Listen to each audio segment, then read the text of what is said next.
മമ്മൂട്ടിയുടെ ബ്രഹ്മയുഗം റിലീസ് ദിനത്തിൽ മികച്ച കളക്ഷനാണ് നേടിയത്. ഇപ്പോൾ രണ്ടാം ദിനത്തിലും ചിത്രം മികച്ച കളക്ഷനാണ് നേടിയിരിക്കുന്നത്.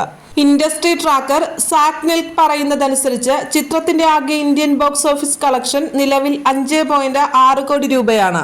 3.1 കോടിയാണ് ബ്രഹ്മയുഗം റിലീസ് ദിനത്തിൽ നേടിയതെങ്കിൽ രണ്ടാം ദിനം 2.5 കോടി കളക്ഷൻ നേടി. 72.65% ഒക്യുപ്പൻസി നൈറ്റ് ഷോകളിൽ ബ്രഹ്മയുഗത്തിന് ലഭിച്ചു. ഇതേ തുടർന്ന് ഈവനിംഗ് ഷോകളിൽ 51%, ഉച്ച കഴിഞ്ഞുള്ള ഷോകളിൽ 36.83%, രാവിലെയുള്ള ഷോകളിൽ 26.92% ഒക്യുപ്പൻസി ബ്രഹ്മയുഗത്തിന് ലഭിച്ചു. മമ്മൂട്ടിയുടെ അവസാന റിലീസായ കാതൽ ദ കോർ എന്ന നിരൂപക പ്രശംസ നേടിയ ചിത്രത്തെക്കാൾ മികച്ച പ്രകടനമാണ് ബ്രഹ്മയുഗം നടത്തുന്നത്. കാതൽ രണ്ടാം ദിനം നേടിയത് 1.25 കോടി രൂപയാണ്. ഞായർ ദിവസം ചിത്രം മികച്ച കളക്ഷനാണ് പ്രതീക്ഷിക്കുന്നത്. ഇപ്പോൾ തന്നെ മികച്ച അഭിപ്രായം ചിത്രം നേടുന്നുണ്ട്. ആദ്യ വാരാന്ത്യം ചിത്രം സ്വീകരിക്കപ്പെട്ടോ എന്നറിയാനുള്ള ലിറ്റ്മസ് ടെസ്റ്റ് ആയിരിക്കും.